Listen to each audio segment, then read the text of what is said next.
സംസ്ഥാനത്ത് പ്രാദേശിക തലങ്ങളിൽ പ്രഖ്യാപിത വൈദ്യുതി നിയന്ത്രണത്തിന് KSEB പീക്ക് ലോഡ് മാനേജ്മെന്റ് എന്ന രീതിയിലാണ് വൈദ്യുതി നിയന്ത്രണം ഏർപ്പെടുത്തുക. 15 മിനിറ്റ് മുതൽ അരമണിക്കൂർ വരെ നിയന്ത്രണം ഉണ്ടാകും. ലോഡ് ഷെഡിംഗ് അല്ല, ഉത്പാദനം കൂടുതൽ ഉപയോഗിക്കുമ്പോൾ ഒരു ട്രാൻസ്ഫോർമറിൻ്റെ കീഴിൽ ആ കപ്പാസിറ്റികൾ വെച്ച് കൂടുതൽ ഉപയോഗിക്കുമ്പോൾ ട്രിപ്പായി വരികയാണ്. ലോഡ് ഷെഡിംഗ് അല്ല.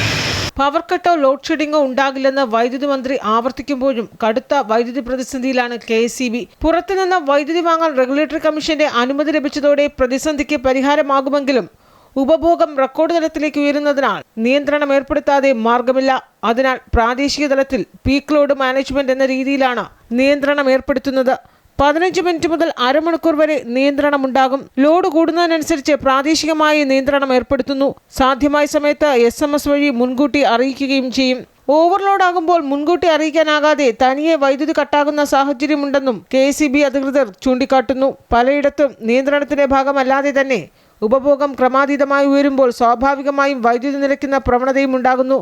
വേനൽ മഴ വൈകുന്തോറും വൈദ്യുതി പ്രതിസന്ധി സംസ്ഥാനത്ത് രൂക്ഷമാവുകയാണ്. അമൃത ന്യൂസ്, തിരുവനന്തപുരം.